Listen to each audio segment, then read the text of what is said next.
Lori La Bey, thank you so much for joining us today on the episode. Well, I'm thrilled to be here with you, Andrew. I've heard a lot about your podcast. I love your energy. And so I think we're going to have a really fun conversation. I'm very excited. I think that your perspectives are definitely going to help the caregivers out. Um, and what you do, you do amazing things and you're recognized so much for what you've done. So I think it's going to be insightful for the caregiver. So let's kick it off. You ready? I'm ready. All right. So before we get started in kind of the conversation, I always give the members of the village, which is our Patreon community, the opportunity to ask the guests a question. Are you ready for the Patreon question? I'm ready. I'm buckled up, ready to go. All right. Your recognition by Oprah as one of her health heroes. How has this impacted your ability to support caregivers? Well, everyone thinks, it was in a magazine. I wasn't on her show. So I'll clarify that. That kind of came out of the blue. And I heard it actually, I was picked through Gail King, was the one who recognized me, of which I've never had contact with Gail. Um, they have reached out to me for some other things where, they were doing stories and stuff. So I helped in that fashion. The recognition itself has been nice and it's given me credibility, amongst people. But there's been a lot of people that have just wanted to know, can you introduce me? And I really can't, with those types of connections, you really can't do introductions to everybody in the world and things. So I think the biggest thing it's given me is credibility and expanded, what I do all around the world. Do you think, Lori, that uh, um, by doing that, it shifted who knew you and how they perceived you? And outside just credibility, saying Lori is someone that knows things, but like instead that now you are this person that is I guess that would be credibility. I guess would be credibility. Well, it really shocked a lot of people. I mean, little old Lori from little old Minnesota who, isn't degreed in squat. And now all of a sudden I'm being recognized for my work. But I think I was recognized because my approach was just different. It was just all inclusive. It was simple. It was practical. Um, and it wasn't a medical model. It wasn't, everyone talks about best practices. There's best practices in studies and there's best practices in the real life. And I think there can be a really big difference in those. And I'm really more about mind shift. And that was kind of a, voodoo-y, new agey thing. People looked at it, but I really believe we have to look at how we care and how we live our lives through our heart, not necessarily through our mind all the time. Because when we're in our mind, it's really ego driven. And a lot of times then we're worried about, well, I'll do this because that'll please this group, or this is what I think I'm supposed to do, instead of being driven by your soul and your gut and your intuition of what you're feeling really needs to be done. And so I think, it was a big shock to a lot of it was a big shock to me. What the heck? I mean, you get a call and, and all of a sudden you gotta, go get food up with a makeup artist and a photographer. I hadn't done that before. It's like, so it's like, oh, I just don't send you a picture. So it was very different. It was a fun experience. And it shifted, I think, in myself, the value too, because sometimes, when you enter, especially a new space or you start something, um, different maybe in your existing space and people are questioning you, sometimes you start questioning yourself, like, really, am I crazy? Because this isn't rolling out and being received by as many people, because to me, it's so black and white and so evident. And so I think, it lifted my confidence a little bit more in terms of stay the track. You are on the right path, as well as others taking my work a little more seriously. What's interesting, Lori, is like me, you're not a clinician. You're not a nurse, a gerontologist, a physician, one of these folks.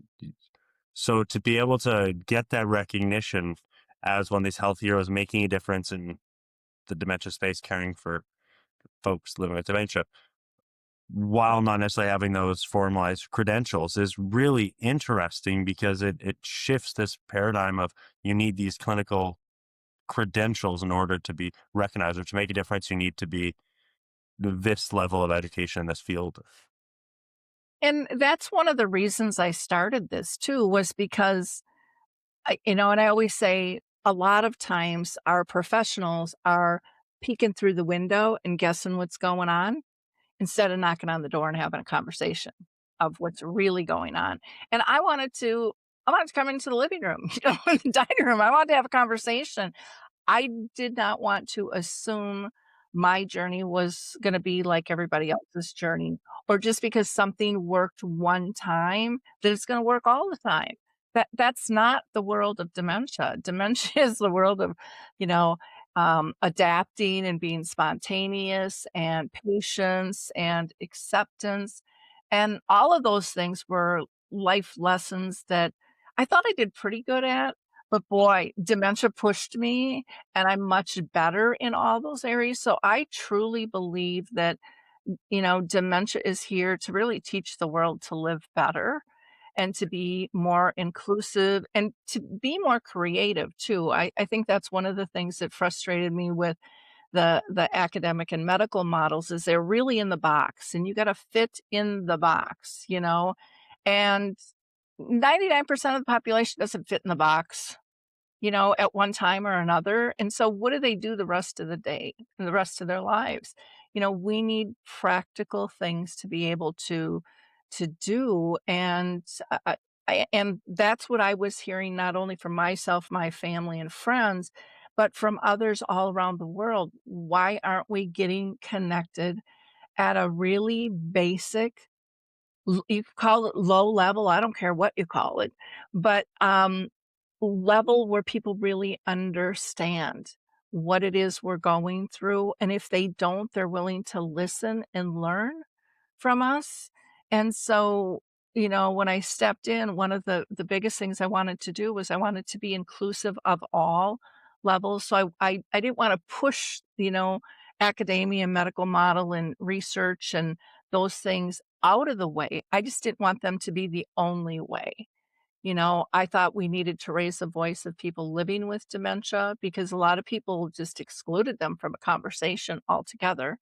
And I wanted to raise the voice of the care partners and the everyday professionals, the CNAs and the nurses and all of that might not be out there pushing a certain thing, but building this toolkit and this community of respect because I personally don't think we can make sustainable change if we're not inclusive. I mean, that's just the bottom line.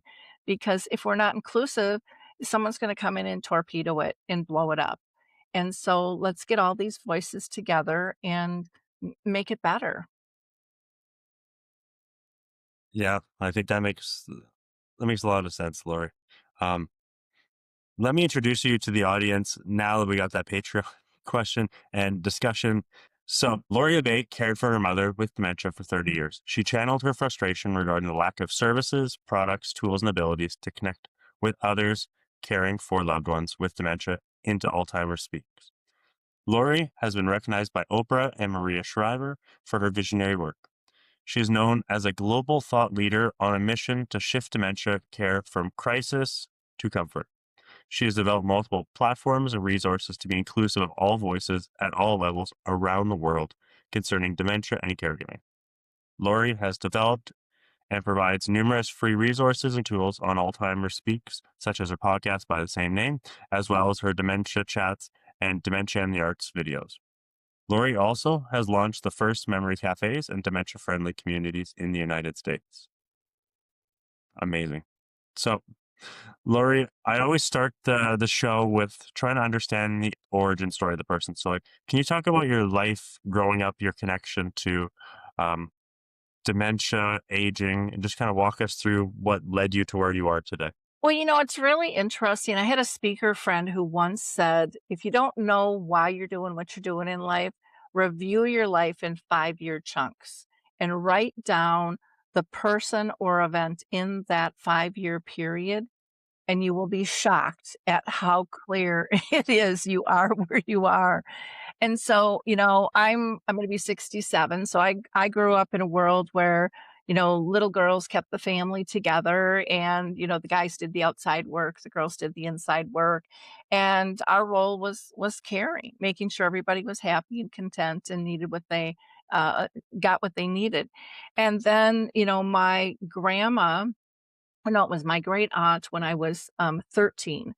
Um, she ended up in a nursing home, and she was this businesswoman with the dress and the pearls and the earrings and the lipstick, which we didn't see a lot, back in that day, and she and I were really close, and I'll never forget the day, my mom, my brother, and I went to see her, and she didn't remember who I was.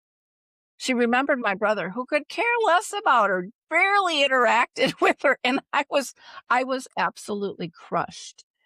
And so I remember asking my mom, "Why doesn't she love me anymore? Why doesn't she connect?" I was devastated. I still get emotional. It was just so powerful, and I remember going home and screaming out, "I don't ever, ever want anyone to feel like that." So alone and so abandoned. That's how I felt as a 13-year-old. And what I was told from my mom and what everyone said back then was, "This just happens when people get old, Lori. It's not about you. It's just aging." And I'm like, "This is so not right," because people weren't interacting with her either, um, at the level I thought that there should be, but I didn't really know what that was when I was 13. Then my mom's mom, ended up getting sick in the hospital years later, and my mom always said my grandma had Alzheimer's. Nobody talked about Alzheimer's back then. I mean, the word was not even discussed and couldn't even figure out where this came from, and no one else in the family really heard about that, and we weren't aware of anyone else in the family having these issues. Back then it was called more senility or hardening of the arteries, those types of things. But we just kind of all brushed it off, and then my mom in her mid-50s started having symptoms, and she was getting forgetful. She worked, she was a stay-at-home mom forever until we all, were off in school and more independent, and she worked as a proofreader at Deluxe Check, and I'll never forget one day she was carrying this little bag and she pulled out a 3-ring binder, and it was directions on how to do every step of her job. She was terrified she was gonna lose her job. There was another time where, she got lost driving in just someplace where she always went, and she finally made her way home, but she's like, oh, she was just terrified, destroyed her. And then, one holiday, we were all gathering. I think it was Thanksgiving or something, and the guys always like to put on the TV to the football games, and my mom would not let them change the channel off channel 4. And what we figured out, because we didn't really know what was going on, my dad and I saw this stuff and she talked a little bit with us about it, but that she was telling time by who the anchors were on TV. Now, today you couldn't do that because they switch them up so much, but she knew, breakfast, lunch, supper, and nighttime by How how old would you have been at this point, Lori?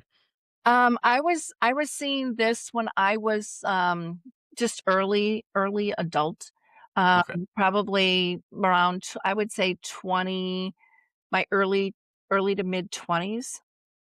And, it was very interesting. One Christmas, and my mom kept asking the doctor over and over and over again, there's something wrong," and he just kinda kept poo-pooing it off, telling her it was menopause, and so for 10 years, she was told it was menopause, and she knew it was much, much more than that.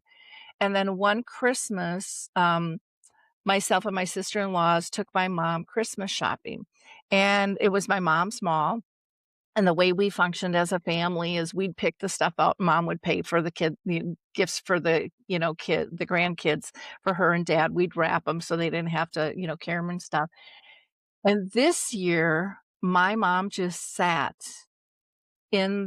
outside the stores on a bench in the mall, and she wouldn't come in to any of the stores, which was really bizarre 'cause, my mom knew this mall so well, you could give her a list and blindfold her, and she'd come out the other end with everything, you know? And she was repeating herself, and we didn't know what was going on, so I had my sister-in-laws take her in, and I said, "I'm gonna talk to dad and see what's going on," and my dad goes, "Yeah, it's getting worse." He said, "I was gonna call you on it," and I said, "Well, we have to talk to the doctor." I don't know if she's had a stroke or whatever, her vitals and everything seemed okay, but it was just very disorienting. And so my dad said, because this was back in the day when we actually had, uh, party lines and stuff, and if my dad picked up one line, my mom would pick up the other line. So my dad said, "Can you please call the doctor and talk to him?" And so, of course, I called the doctor and and of course, back then you couldn't talk to the doctor, not like you can today. And I talked to the nurse and I said, "We've really got an issue." And she's like, "I can't talk to you." And I said, "Yes, you can, and you are gonna listen to me." I said, "I know HIPAA.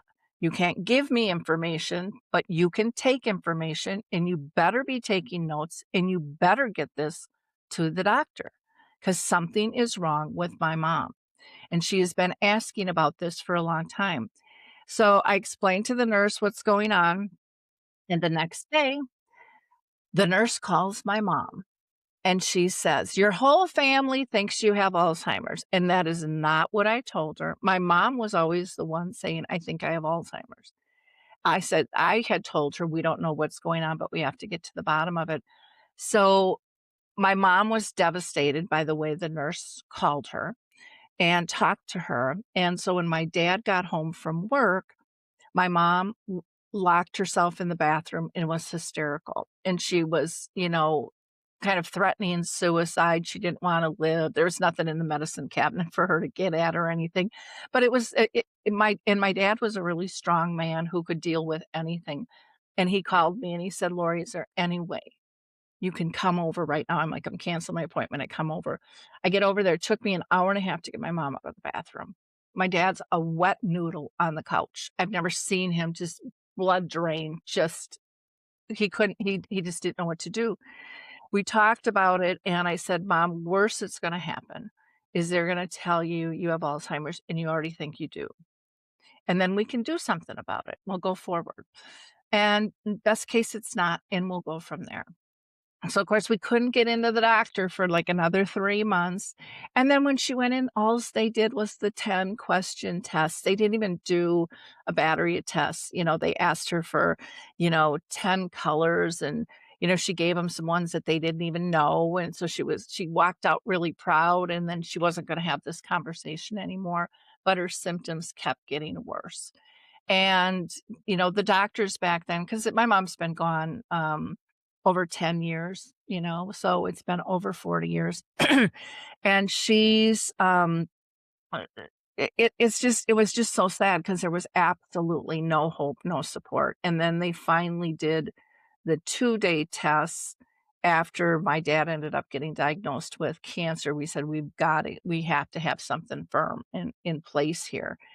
And I I would personally, and I know there's a lot of people that'll push back, but because she was as far as she was along, and that it was like the medical profession was in denial of it, I would never put another person through those 2-day half tests because it was so demeaning and it was so out of sorts, and she was What were these? so I'm embarrassed. not familiar with these. This might be in American context. So they go in and they do kind of a lot of, questions and answers and then remember and, start from 100 and go back by sevens. They'll be Why is it 2 half days versus 1 full day? well, because it would just someone would be, just a noodle by the end of the day because it's so taxing on the brain to be tested for a full day just one thing after another. So there's a multitude of physical, verbal, testing. You have, maybe a graphic, or a design, and maybe you have to attach the line in different ways to do it. I went through some of it myself when I did a caregiver, program, and I remember leaving it, and I wasn't having any problems or anything, and, when I was done, I was like, "Are you gonna let me go?" I mean, because I just felt I did horrible. And she kinda, like, just giggled at me, and she's like, "Well, why would you even ask that question?" And I said, "Well, I didn't finish half the pages, and, it was like it was really stressful." And she goes, "Lori," she's like, "We have to have enough for someone who has a photographic memory or is a genius. You happen to be neither." So, but I'm like, "Well, you can tell people that up front, and that would alleviate some stress versus you think when somebody gives you a test, you're supposed to complete it all." So to me, we have a long ways to go with some of that stuff in terms of how it's interpreted. So my mom was livid. She was embarrassed. She did not want to live life. She just felt totally hopeless after that test. And they didn't even meet with us back then. They sent a letter out like 2 months later saying, she's the mentality of a 3-year-old. Don't let her out of your sight. Oh, wonderful. They just moved up to the lake at the end of a peninsula, 2.5 hours away from us. It was just like, it was so stressful. And I'm glad to say things have changed now, but people are still experiencing similar things to what we went through. Maybe not to the magnitude, but still, upon diagnosis, people are, they get another appointment, they get a prescription, they get their diagnosis, and they're told to get their affairs in order. And most of the time, they're not getting any resources. So, not really hopeful or helpful in the day to day living that you have to do with that. And So, so this would have been in the 90s, if I'm doing my math right? Then in the let's see, I have to think here because I got to go back. I don't know if I have it in front of me or not, because it just was because we talk about resources, I suspect that it's I would changed yeah, since I would then, say it so was just trying. about yeah, it was probably about the 90s, yep, in the 90s there, yeah. So, um, yeah, it was absolutely horrible, just absolutely horrible.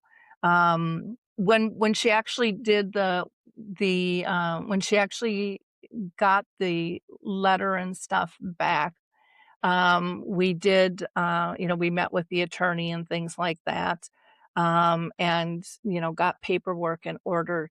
And we never thought we never really thought she would live that long because we were told, 5 to 7 years. But she had already, had many years behind her. And I feel confident saying, because some people will question, well, maybe it was menopause, Lori. And it's like, no, we had a brain autopsy. And Dr. Fry, William Fry, who started the nasal spray for the brain barrier, he sat down and reviewed her autopsy with me. And he literally gasped when he saw her autopsy report. And I said, "Bill, what's going on?" And he said, first he apologized. He's like, "I never should have done that." I'm like, "No, that's fine. I don't have a problem with that." I said, "But I'm just curious why you gasp." And he said, "Lori, I've been in this field, working really hard on this since the 70s. And and he had a brain bank on top of it." He says, "I've never seen a brain this atrophied. And your mom not only had Alzheimer's, but she had Lewy body and Parkinson's, which were never mentioned to us." And he said, people were skeptical because I was saying she had been living with this so long. And he's like, "There's absolutely no doubt. You were right the whole time." So was it just based on the symptoms you were explaining, it seems like she was getting lost and disoriented. What else was she dealing with? Was it behavior or movement based as well, considering it's Lewy bodies of Parkinson's? I would expect that that would be a Yeah, we thing didn't as well. really see a lot of that in the beginning, she really it was more executive function. She couldn't remember things. Cooking became really difficult. My mom was like made this just fierce spaghetti, and we were all up at the lake, and we sat down and ate, and she must have thought she liked to put some sugar in, and instead she put a lot of salt in, and we ended up going out to eat that day. And then she would get paranoid. So, like, when we would visit and there would be a bunch of us, up at the lake, I just cooked and cleaned because she wouldn't let anyone else in the kitchen because she didn't trust anybody. So, when my dad and her were there alone, he would get up, start the coffee, have her donut in the morning, her paper in place. She was very routine. She started pulling back from socializing because she was afraid she might make a mistake and embarrass herself or my dad. And so from being a social butterfly and kind of in control to being more quiet and reserved was a huge change. She still, could, do her showering and her grooming and all of those types of things. That wasn't an issue for, well into the disease, and by that time, she had, moved into a nursing home because my and that's kind of a weird story too, because my dad landed in a nursing home because he ended up having brain cancer, and they gave him a year to a year and a half. He lived 4.5 years, but the last, well, what was it, 2 months before he died, for whatever reason, he took the steps instead of the elevator, and he tumbled down 2 flights of steps and could not go back and live independently. So my mom came to live with us, that was the goal, and about, I don't know, it was probably maybe a month in, 2 weeks in, my mom woke up clear as a bell. And we had this discussion, we met with the attorney, the financial planners, a family meeting. Mom was gonna live with me and my family, and she was on board and happy, and she woke up this one morning and said, "I wanna move into the nursing home." And of course, right away as a daughter, "Are you not happy here? I'm taking it personal. I'm making it all about me." You know? Um, and she's like, "Oh, no, honey, I love it here." But in this moment of clarity, she said, "We've been married 49 and a half years, and I'm not leaving him now." And she wanted to go live with my dad. So I called the nursing home and they're like, "Okay, we'll get her a room and or we'll my dad had a roommate. We'll move him out and she can move in there." And I said, "Absolutely not." They're like, "Well, what do you mean?" And I said, "She does not have to watch him die, because then they're 2 peas in a pod. They'll go." I said, "No, I want her on your highest functioning floor," because she was still social, even though she had pulled back, she was still social, and I said, "I want her to have 1 meal and 1 activity every day on that floor," and I was in real estate and had a team, and I just took off, and I was with her all the time, and I'd bring her up to see dad because she couldn't maneuver going upstairs to visit and didn't understand other people walking into the room, and she would get scared if someone tried to grab her purse or, want a nickel for the bus or whatever the heck it was. And so, that went really well and she got acclimated. And so when my dad died, she had friends, she had a routine, and it really went very smooth. But none of that was initiated by staff. None of them considered any of those things, which I found really interesting too. And I think they found it interesting how it worked out. But again, who asked to move into a nursing home, But those moments of clarity are so critical and, we're shocked when they come up. The depth of the emotional connections that they have are still there even when they can't remember names or dates or whatever it might be. They know when they're comfortable, when they're happy, when they feel loved, when they feel safe. All of those things are very in place. How long was she living with this dementia? How long would that have been, Well, it roughly? would it would have been 30 years total for her. Wow. Yeah, so Wow, that's a really long life navigating that. 10 years misdiagnosed, and then, a little over 20, um, formally diagnosed. So, yeah, it was something to be part of, and we did not tell their friends because my mom did not want them to know, and that was a mistake looking back. at that because, and I'll give you an example because that's something that families struggle with all the time. People can't help if they don't know you need help. And so they would go out with friends, and before going out, I would go over because we had to move into an apartment down by us and just visit up at the lake. And so I would run over and I would make sure they were groomed. I would make sure they had money. And then their friends would pick them up and they would come home and they would have had a great time. And then one time they came home and they were so excited because some friends said, "Come on down to Texas with us for the winter." And they were all excited, my mom and dad, my dad with brain cancer who, had all his faculties, but was very much in a weakened state. And my mom who didn't have a clue. Um, we're all excited. I'm like, there's no way they could maneuver that. And so then I had to squash that. And that's kind of when we told people, but it was, and I was really mad at their friends, like, how could they not know? And I'm like, because they get together and they reminisce, and that's easy for both of them to do. That's what friends do. They weren't putting necessarily new things out other than that trip, that there's no way they could have maneuvered that at all and felt safe and comfortable and in the long run with that. So I always tell people, let people know because we all know individually what it feels like to help somebody out. It feels good. And we're denying people that when we don't tell them, when we don't allow them in, because they really do want to help. And sure, there'll be some that don't and they'll scurry like rats and they'll be afraid of it, but then they're not your tribe anymore. Life's changed and other people will come in. 100%.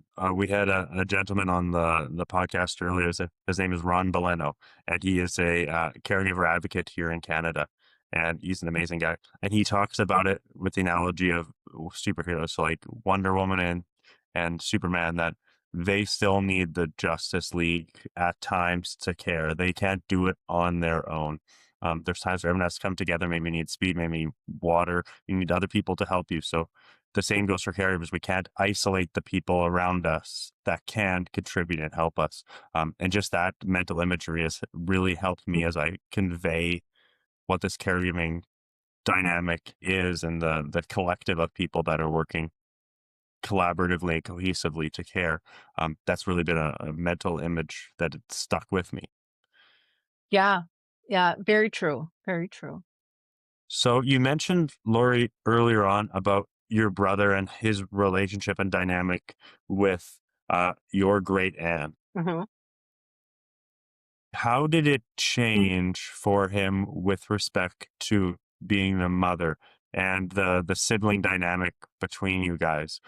Oftentimes I hear that, it's hard on the dynamic with siblings in this care. Can you talk about that? Yeah. Oh, so I had a younger brother, and that's the one I was referring to with my great aunt. And then I had an older brother who was, Scott was like 18 months younger than me, and we were really close. Then my older brother was 5 years old, and we weren't as close. Um, Both of them were really in denial pretty much through the whole thing, and I I was the lead horse, but I've always been the lead horse in our family. I've always been the fixer. You got a problem, you bring it to me. And, it was kind of during this whole You're the middle scenario. child, Lori. That What? happens, middle child. Yeah. That always happens. Well, and girl too, that's kind of what we were trained to do. And so during this whole process, I actually had an epiphany of being the fixer. And I announced to everyone I wasn't gonna do that anymore, and people were just shocked, like, "Well, what phase is she going through now?" And it's like, I'll I'll I'll help other people who need help, but I'm not gonna keep fixing problems, and then you escalate your problems, and I keep fixing them. And they're like, "Well, but you take care of mom and dad," and I'm like, "Well, yeah, but they're not escalating. I mean, it's a disease, for both of them." So they weren't really around. And we had a conversation one night, which was really interesting. It was after my dad died. And I was sharing some stories about, my mom and dad. And I remember my older brother going, "Well, where'd you get all these stories? Because I'm going to write this book. I have all these great stories. One of these days, I'm going to get that book out of me." And I was like, "Well, I was there. And then I felt this sadness because my 2 brothers weren't there. They didn't have any of these stories. And I look, because I was angry like most siblings, like, "Why am I doing all the work?" And so we ended up having this conversation, and they're like, "Well, you didn't really let us in." I'm like, "Well, you didn't actually knock on the door either, you know, say we're here to help."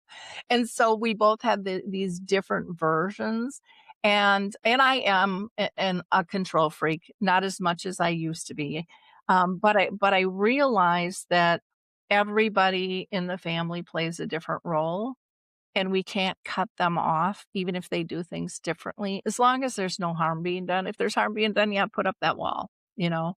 And so I thought after we had that conversation, my dad had passed, they step up, but they really didn't. I think it was, they neither of them are good at feeling their emotions and addressing what's going on and seeing the loss of their mom. And I think to be honest, there was probably some embarrassment at times of what she's gonna do, which kinda gave me a chuckle. One time we went to I'll share this story. We went to a wedding of really close friends, and my younger brother said, "Oh, I'll take her up for communion," and I'm like, "Oh, okay, this'll be interesting." And so mom goes first and Scott's after her, and it was a big church, and they had, like, 5 communion sets.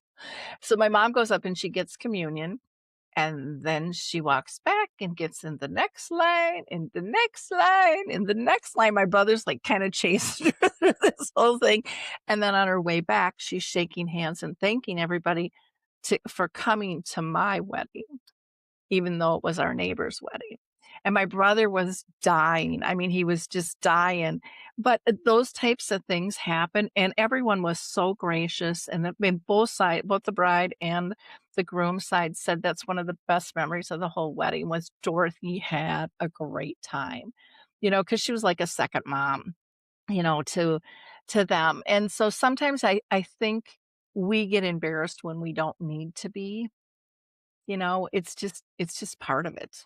Just part of the disease, and it's a funny, precious story that you can relate, not to make fun of it, but just my mom in that moment, again, very clear, very religious, loved communion, and she didn't remember she just got it, so she went in the next line, you know, and but at her core, she was my mom. She was going up for communion. At, at what point in this journey did you start your organization?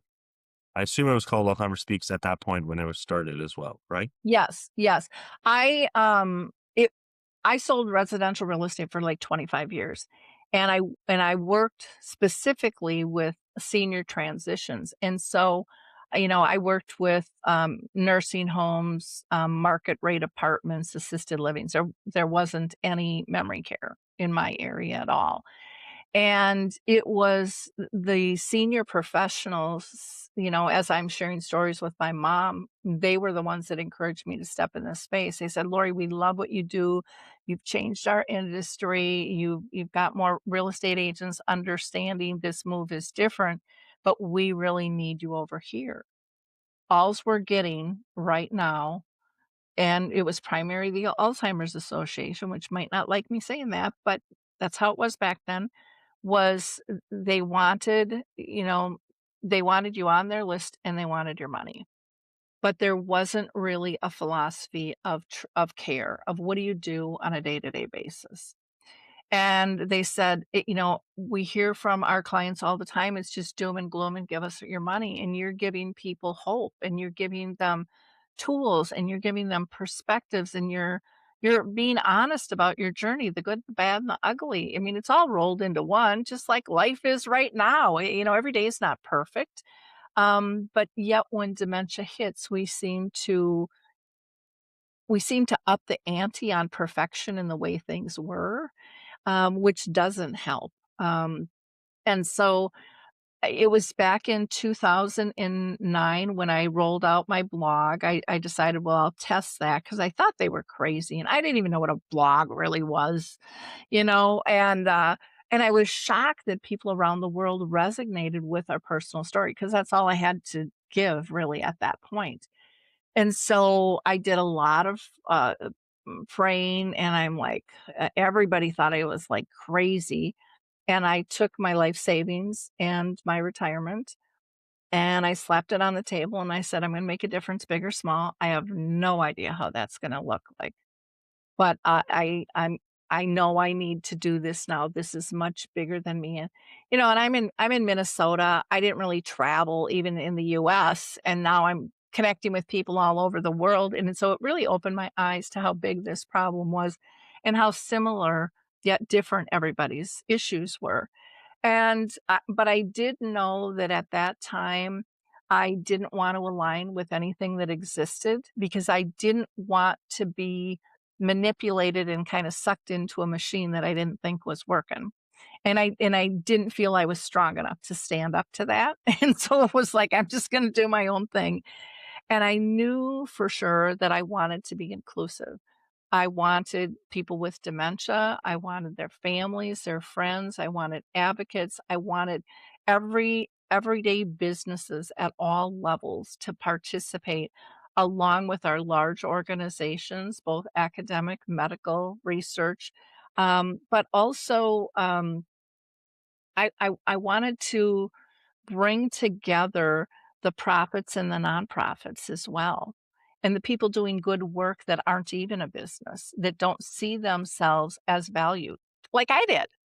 Like, I was full of knowledge, but I was like, "Are you crazy? What would I do? I'm just a frustrated daughter," my friends are like, "No, you need to be here, you need to do this," and so I try to encourage other people to step in that space, and you can do that big or small, it doesn't make any difference, you will make an impact because people need to hear what's going on with you, you know? And so that's kinda how it all started, and then it just kind of grew from there. In 2011, we started the first memory cafe in the US called J. Arthur's, which was, sponsored by Arthur's Senior Living, and that's still going on today. I started the radio show. Can you explain what a memory cafe is for the folks that don't Sure. know that term? So, the memory cafe was something I heard about through Norms McNamara, who's living with dementia over in the UK, and it was a very different, group. It was a support group for people living with dementia and their care partners. And here in the US, I mean, we didn't have any groups for people living with dementia. We only had groups for people caring for people with dementia. And I was actually told, "Well, you can't have them together." And I'm like, "Well, why can't I have them together?" And they're like, "Well, and I'm like, "Well, sometimes they just complain. Is that what you're telling me? I don't want a group that's just gonna complain. I want to build friendships. I know how friends and family fall away. I want them to have peers. I want them to have a safe place. I want them to be respectful, and I want them to be able to honestly say to one another what's going on and be inclusive of that person with dementia because especially in the earlier stages, they have a lot to contribute. You think you're spinning over here, they're doing the same thing going, "Why are they doing that?" Or "What if we did this together?" I mean, they have such great input. And so those are now in the US, every state is getting behind these and pushing these out. Ours is going to be coming to a close now in June because we went from one group to three groups, but then I started helping other people open theirs up because I don't have to do everything. And so our group has kind of gone through the process. We right now have a lot of people who have actually lost their loved ones, but still come to the group because it's their friends, it's their peeps, it's still their lifeline, and they wanna support other people still on the journey. And the other thing that I like about them, they're all different. Some do activities, most have treats. Our group decided they just wanted to talk, and, you don't have to educate us, tell us where education is in the community because we need other things to do during the month, but that's how much they loved their peers. And, they would go out to dinner and for walks with people. They could reach out to them at 3 in the morning if they were having a tough time. I mean, it was probably one of the biggest honors to watch those relationships, grow and support one another. And then also in 2012 is when we launched Dementia Chats, and that was pretty new back in the day. We see a lot of it now where I just facilitate a conversation with people with dementia. And so those videos are still out there. Um, and people are shocked. It helps change perceptions of what dementia is because people are like, what? They're on a panel? They're doing Zoom? I didn't think they could do that, Everyone still, I think primarily most people still think you've got dementia, you're gonna be in a wheelchair drooling, knocking into a wall. Hmm. So I think we still For have a sure. long ways to go with how much life and how much knowledge there is. And then in 2013 is when we rolled out the first dementia-friendly community, which again, I heard from Norms McNamara, and I couldn't get it off. Where was that specifically? We did that in Watertown, Wisconsin. I couldn't get it off the ground in Minnesota where I live. So I met with a man with Lutheran Home Association and probably for, I bet, 6 months. And he liked the idea, but I think he wanted to know that this wasn't a fly by night thing with me, that I would follow through. And then he had me come down to his office and meet with his staff and he's like, "I'll give you an hour." And at 15 minutes, he cut me off and my heart dropped and I'm like, "Oh, I blew it." I just blew it. He's cutting me short. And I said, "Oh, I'm so sorry." I said, "Did I say something wrong?" And he's like, "Lori, look around. You can stop the pitch. They're all on board. What do we do next?" And then we went for it. And, Watertown Dementia Friendly Community is still going. There are now Dementia Friendly America, which is a more structured format, but there's still many grassroots groups. Like I belong to one in Roseville, Minnesota here, which I still think is the only one in the country where the city gives us space on their official site about the group and resources. And so those are a wonderful place to start to kind of tap into community resources as well. So there's just so many cool things out there that people don't know. But when you find your tribe or someone who's willing to even just listen and understand, that's huge because isolation and feeling alone is probably the number one thing that we hear from people. Considering you've been in this space with Alzheimer's Speaks and the various other projects and resources for the last 2 decades plus, um, what are the specific things you've learned that have changed how you uh, care, interact, and navigate the whole dementia landscape? Right now, my big thing is sensory care. I don't think we talk about our senses enough and how they're triggers. How light can trigger somebody, how sound can trigger somebody, how smells and food and touch. And once we understand and kind of take a pause and slow down and watch why is somebody reacting, um, because uh, well, I'll say this too. Like, I hate the word behavior because who would want to be told they got a behavior all the time? And that's how we refer to things that we don't like that a person does. And they're just their reactions because they've lost their words and maybe they can't communicate to us through words. So we have to look at their multi-sensory communication, which we all take for granted. We look at facial expressions and all of that stuff, but we don't even know we're doing it. People with dementia say, "Can you make sure you look at me straight in the face because I didn't know I read lips." But it really helps me, plus they're getting all the other signage and stuff. So I think that's really critical. I think if you get a thought on any level that you think can help, do it. And don't let other people talk you out of it. The worst that's gonna happen is it's not gonna work, but don't wait for it to be perfect because I think when we serve, we should always be changing. because we're gonna gain more knowledge, we're gonna learn new things, and we should be adapting that knowledge into how we serve, and that's one of the things that sometimes frustrates me with grants is they get put into a box and it's like, "Okay, they've written this beautiful program and it sounds great," and then they push it out and it's like, "Oh, it's not working." But they can't adjust it because the grant won't allow it. So I think being flexible and not giving up and knowing that you don't have to serve everyone, you could just serve someone. And that's a huge, huge thing, and that anybody can participate. We're seeing more kids getting involved, which is really cool. Boy Scouts, Girl Scouts, even, kinder care, adult days, merging with people with dementia and seniors in general, and the beauty and the joy that comes from that. So don't limit yourself.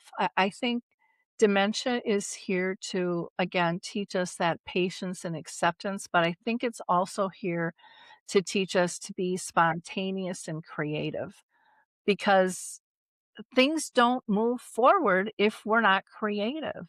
And, as much as everybody wants a pill to make it go away because it's easy, that ain't working in my experience. We haven't made that much progress in all the years I've been involved, but the difference I have seen and the one thing that I personally feel, not data based, in my own little computer here, what I've seen all around the world is social interaction is key.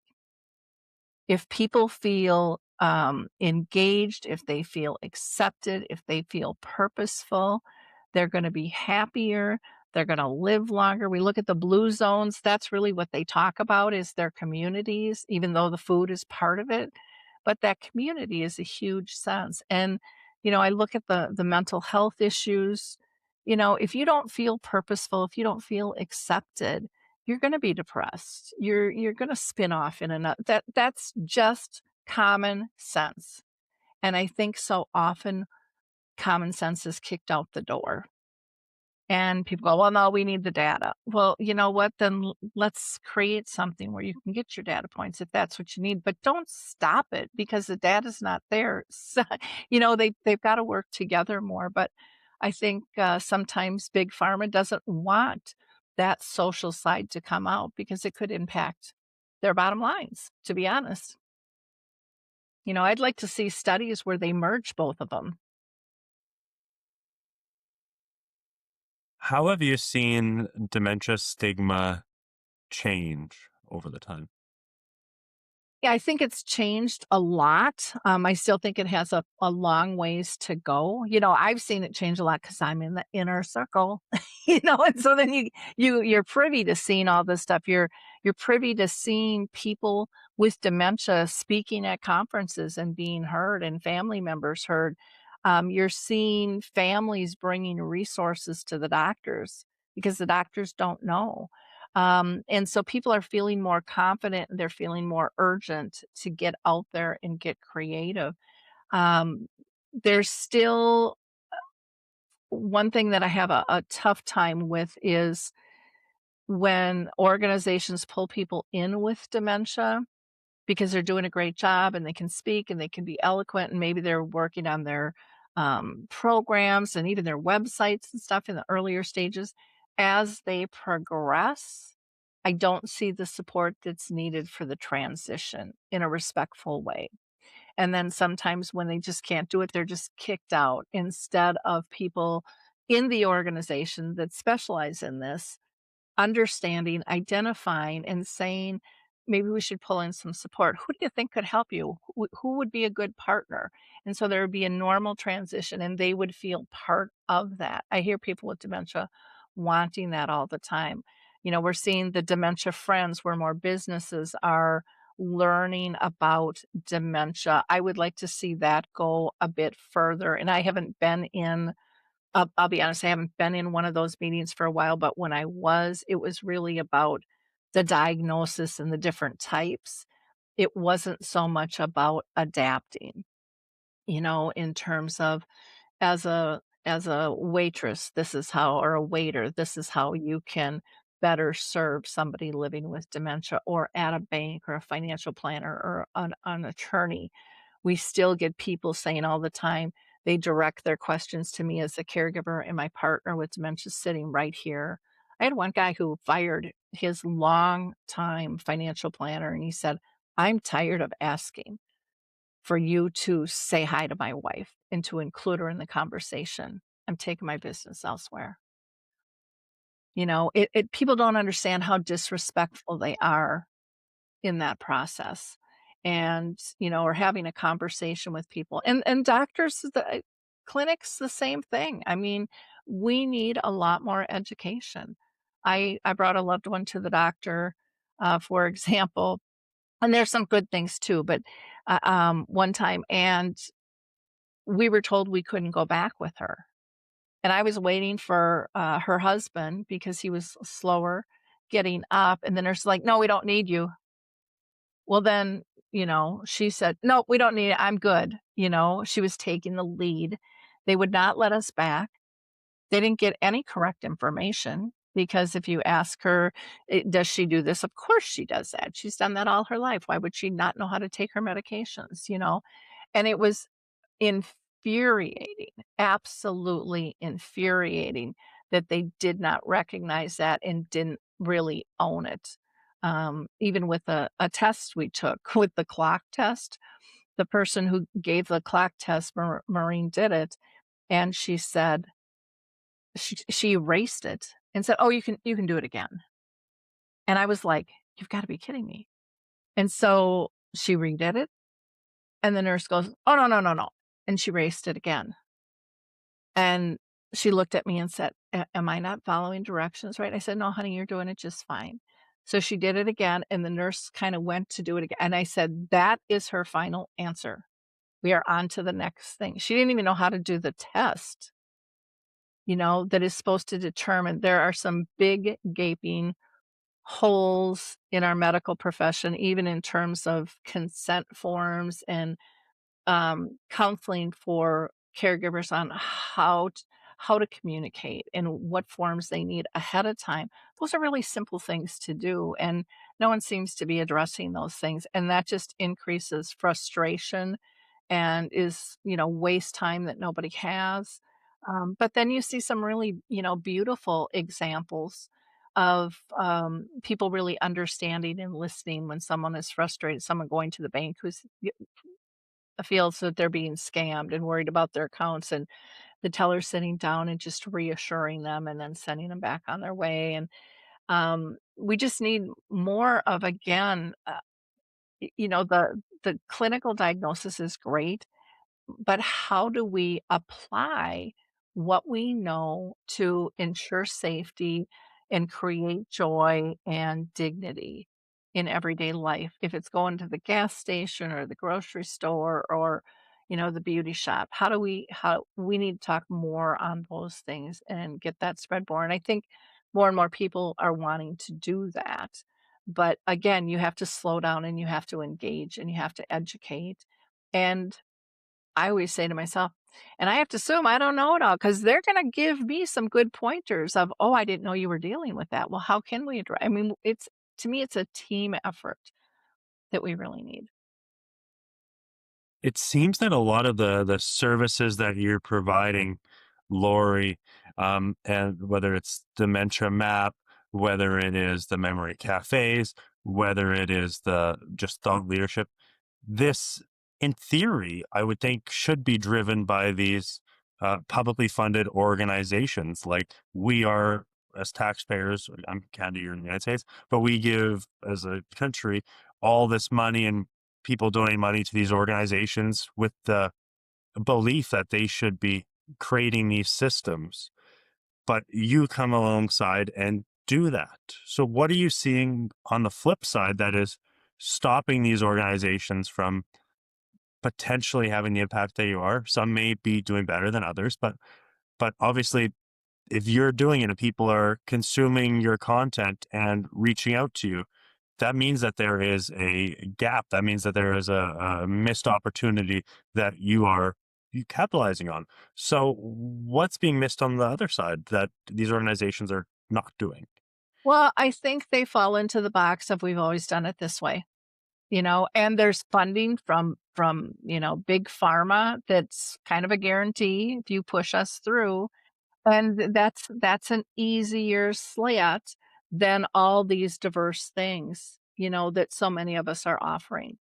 It's easier for them to control, the verbiage. It's, like one of the pushbacks that I will hear from them is, "Well, everyone has to be vetted." And I'm like, "I agree. I bet everybody on Dementia Map, which is our global resource directory that we're just building slowly." And, but you know what? Any company can hire a Nimrod the next day. And that company could be really great, and then all of a sudden it has a predator or it has some goofball on there that did something that does not align with your mission. And no outside party can control that. Especially when the core of the corporation can't control that, how can you blame an outside party? So I think part of it is we have to be responsible for ourselves. We have to do our own vetting as well. We have to realize when we're saying, "Oh, this feels off." Run, just run. There's another company that will serve you in that fashion.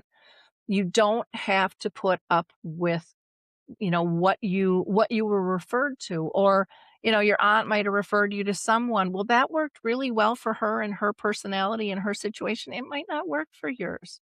That's okay. We have to stop looking for the easy fix and really thinking about how is this going to resonate in our situation. To me, that's how we raise above. We step in and we all kind of analyze, and we share, and we're not afraid to speak out if something doesn't work. Like our memory cafe, for example, we were doing an education piece, and then we had our talk and we had our treats, and then they said, can we just not do the education piece? We really like to just talk. But a lot of groups would never have posed the question, what could we do different to meet your needs better? It's a simple question. You don't have to take offense. Life changes, situations change. And if you are here to serve, you ask that question. If you're here to make money, you don't. And I think that unfortunately, a lot of the organizations, again, not all, but a lot, especially on just take Alzheimer's out of it, dementia out of it, just in these publicly funded health advocacy and support organizations. I mean, they are a business. They operate, to turn a, if not a profit, to, break even, but they still have to try and get as much money as possible so they can divvy it up. But they are uh, organizationally heavy. They are organizationally complicated because the processes to get things is um, so encumbered. They have to have so many people to get things done that efficiency fundamentally is so decreased. And we're not measuring efficiency necessarily. We're measuring how many people can be supported by this. So not necessarily the best quality or what is unique, diverse, or different. It's like you said, it's the common simple thing that I can just check these boxes and grow, and for me, that's one thing that frustrates me a lot, Lori, is these organizations that have stated objectives or goals of, I'm going to do this good thing. And I mean, I love the objective, but in practice, you're not seeing the true manifestation of those goals. Yeah, I agree. When I first stepped into this, I was working on a shoestring budget because it was just me and my funds. When I was in real estate, I would just write a check. I didn't look for how could I get this done. It was like I would identify it, and maybe it was a referral someone else used, but I didn't question what I was being charged. It was just get it done, get it done, get it done, get it done. When I stepped in here, it's like, okay, how am I going to get this done? And I'll use an example for, I called a radio show back in the day because I was on Blog Talk Radio because that was before podcasts were a thing. And so, for $39 a month, I could do a radio show and I could talk every day as much as I wanted for 39 bucks a month. Or I could go to, an actual channel and have to raise probably 150 to 200,000 with funders to sponsor it, and I'd be able to talk. I wouldn't be able to do an hour radio show. Now I got 20 minutes out of that, because now it's down to a half an hour show because of the cost. And I couldn't rationalize that. And people go, well, it's better quality. And I'm like, you know what? Nobody flippin' cares. They want content, they want connection, they want services, they want ideas. And if there's a little static, that's kind of a minor drop in their everyday process when they're dealing with dementia. And I heard that from people over and over and over again. A drop call, a little bit of static for a couple of seconds, we can live with that. We don't care. We just want the information. And so that really opened up my eyes too, because I think, in society, everything has to be perfect. And so many people never launch because it's not perfect. It's never going to be perfect. It's going to change. It should ebb and flow. It shouldn't just stay stagnant.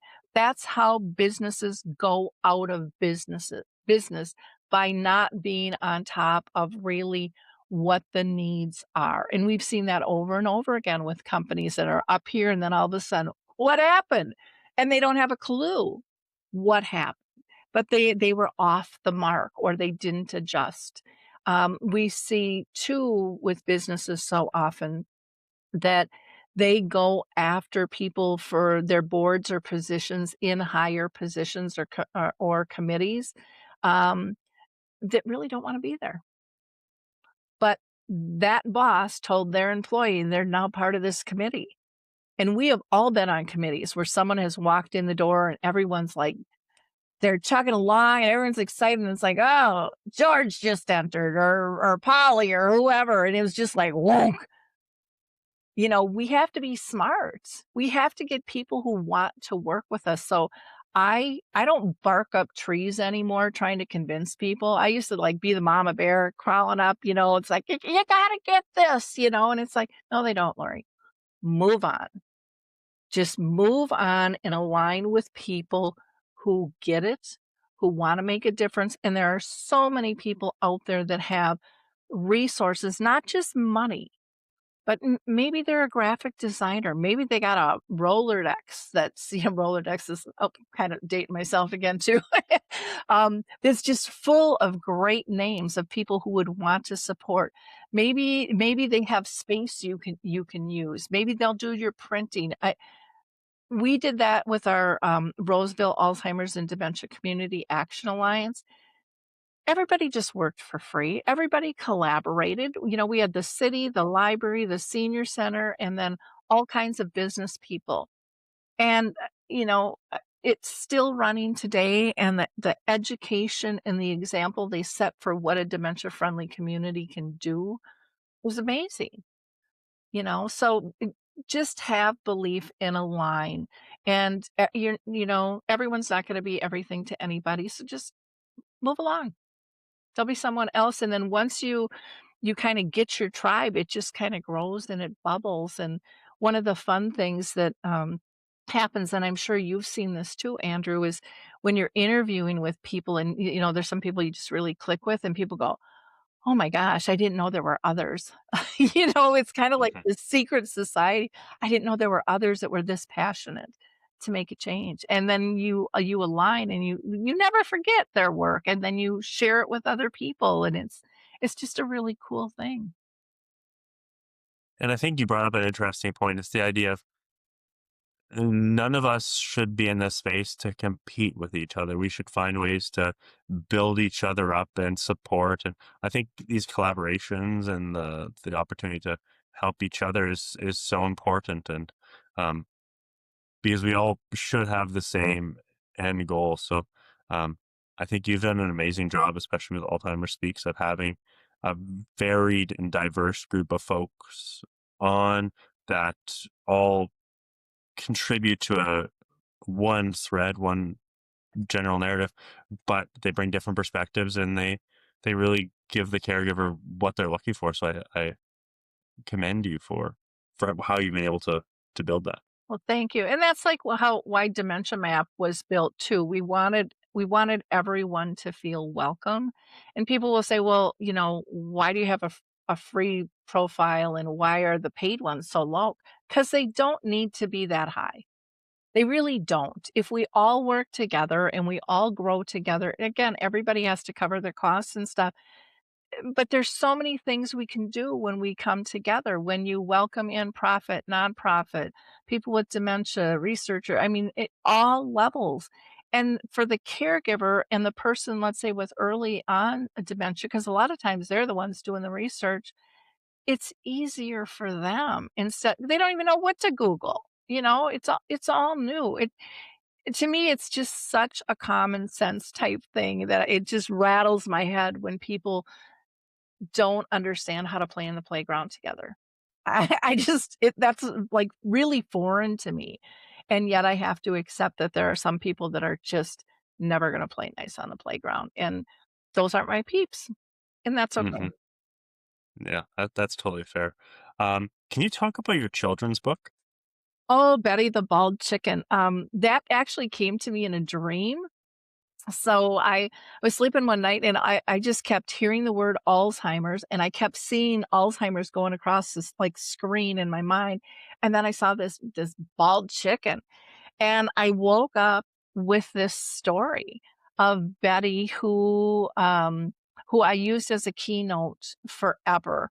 And people would say, "Do you have a book? Do you have a book?" And it's like, "No, I'll get to it." And I didn't get it published until I worked with Scott Carlson and he just kind of pushed me to get it done in 2023. And I'm actually so glad that I waited because it's not just dementia specific. It can be used for bullying for kids, for any chronic illness, for divorce, relocation, anytime you don't feel like you fit in life.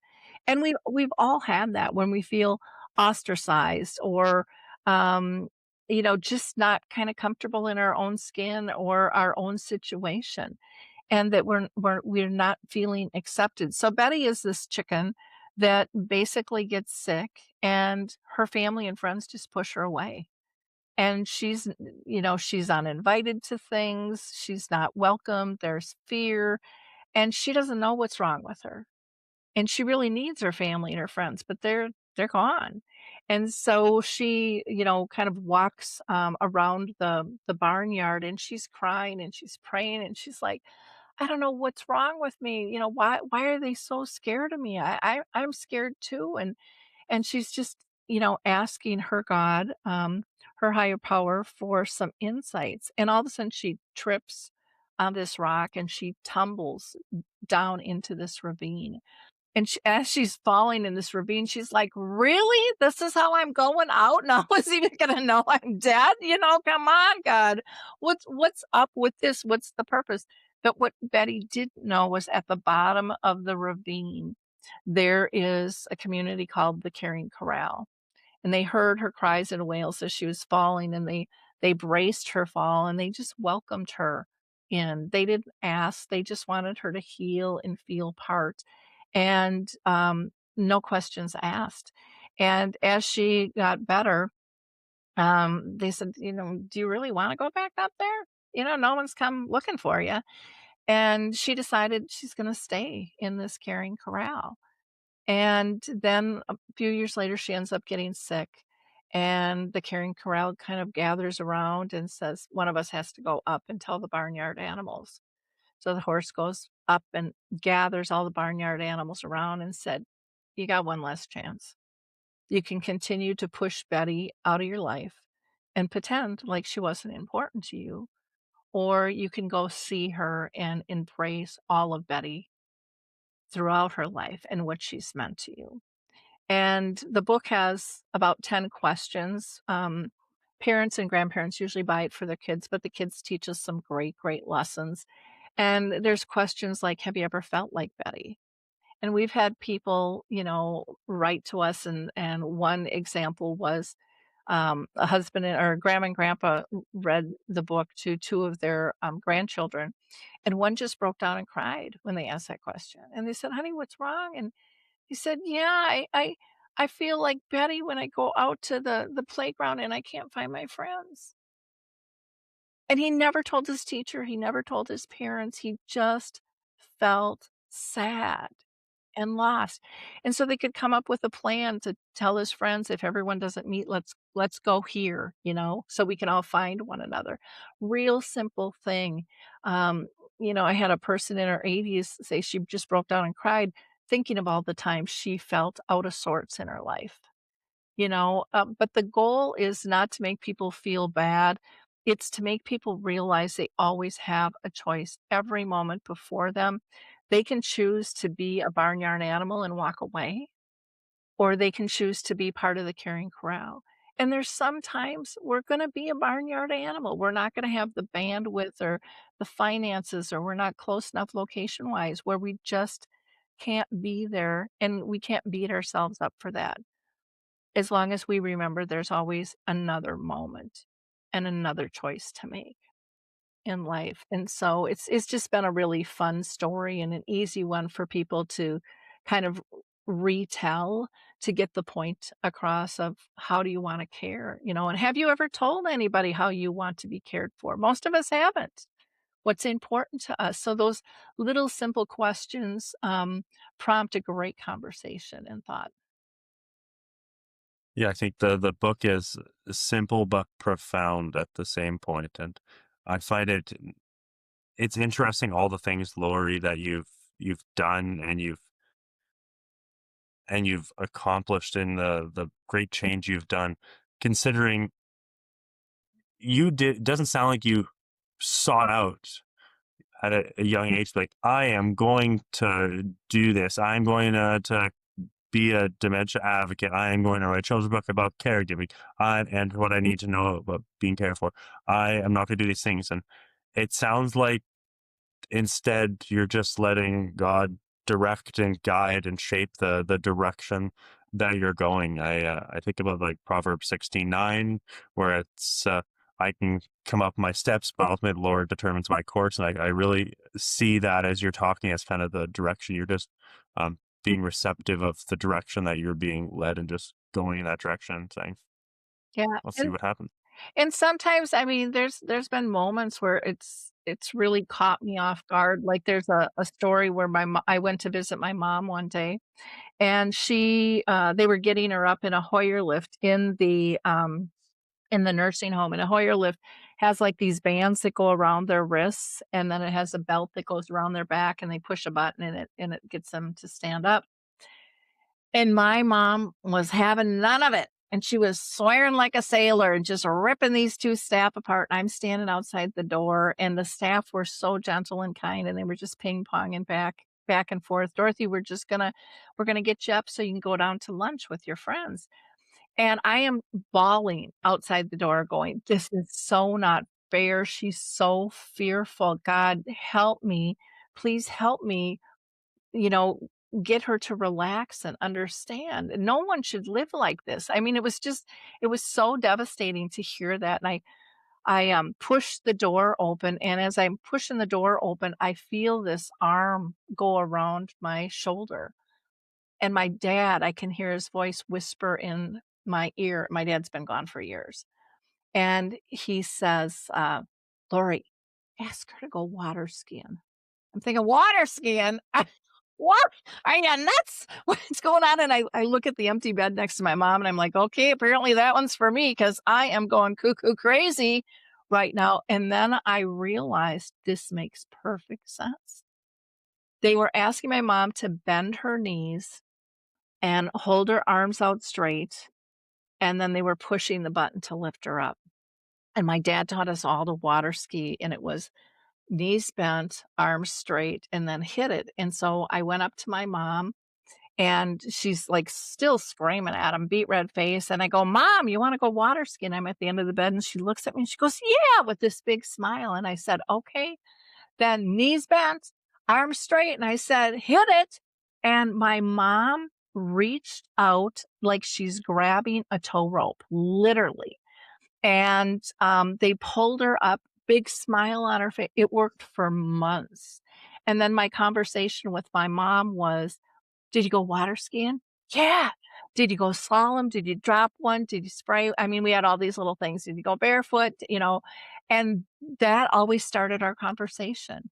Wasn't real, but it was to her, and it was so precious that she remembered those times with our family because that was such a big thing to us up in the lake. But, many times I think we can pray and we hear things and we're like, that ain't gonna work. Stop judging. Just the worst is gonna happen, it's not gonna work, and the best thing is it's gonna be a miracle like that was with my mom. I mean, the staff were just shocked.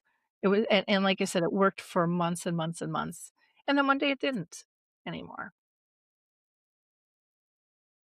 Well, Lori, it's time for lightning round.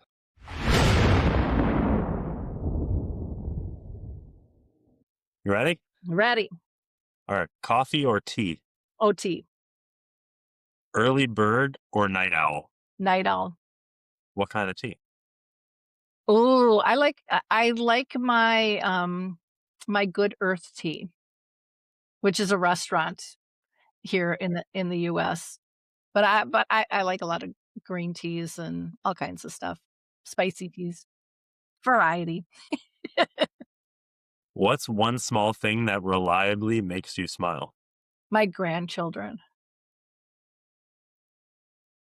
Who's your favorite podcast guest you've had other than me? Oh, I really can't name one because every conversation is a favorite. When I'm present and I'm there, they're just everybody has so much good stuff to say and is so authentic. So I really can't honestly name one. What's one word people use about dementia you'd happily retire? Behavior. If you had to be played by somebody in a movie, who would it be? Oh my gosh. This is weird topic, Pat. I pulled out Goldie Hawn, don't ask me why.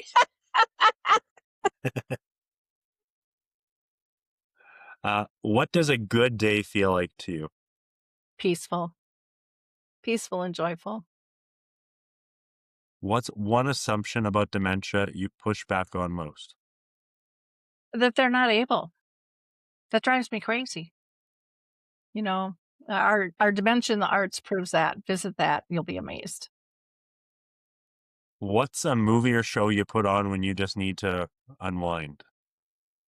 Oh gosh. Right now, it's been Matlock. The new one or the old? The new one, yeah, with Kathy Bates.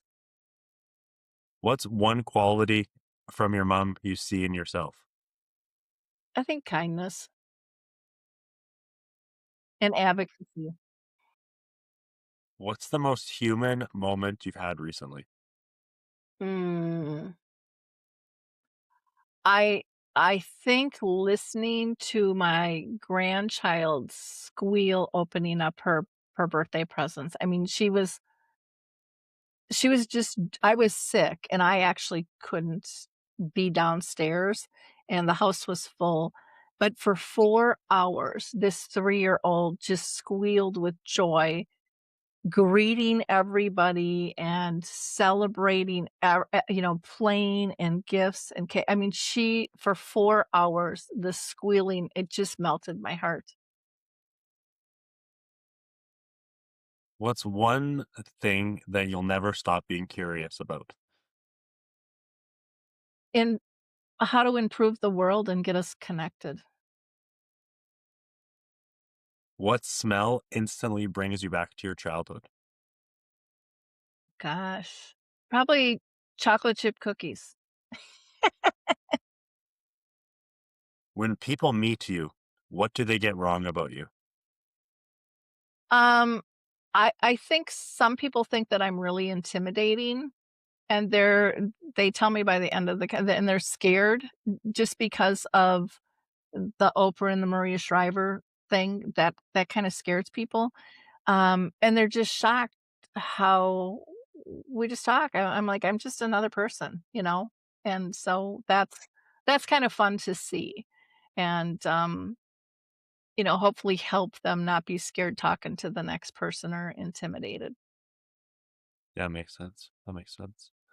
Well, Lori, thank you for joining us. It's been a pleasure to have you here, and I know that uh, the stories you shared and the thoughts you gave us today are definitely going to make a difference for some folks. So, Lori, I always give the guests the opportunity to last word. So, what would you say to them? Don't give up.